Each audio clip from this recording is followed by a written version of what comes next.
Simba ikitinga fainali na hamia Simba na kuvaa jezi yao, ni maneno ya Uchebe wa Yanga, ambapo shabiki kindakindaki wa klabu ya Yanga Uchebe Yanga ameweka ahadi ya kuhamia Simba Sport Club endapo Simba atafuzu fainali ya kombe la shirikisho. Katika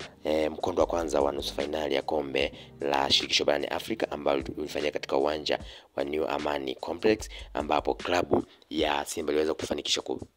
kwa ushindi wa goli 1-0, na ndipo ambapo shabiki wa klabu ya Yanga ndipo akaweza kufunga kudai kwamba ni mashabiki wengi na wadau wengi wa Simba wamekuwa wakinitamani sana ili niwe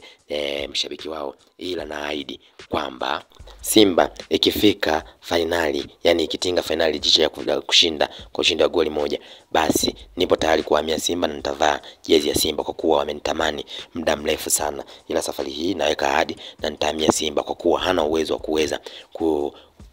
wa kuweza kuingia fainali ya kombe la shirikisho barani Afrika. Ila kama Simba ikitinga fainali, na hamia Simba na nitavaa jezi yao, na rasmi nitakuwa nimeachana na Yanga na nitahamia Simba kwa kuwa Simba hataweza kushinda katika huo mchezo, ambapo wengi wamekatia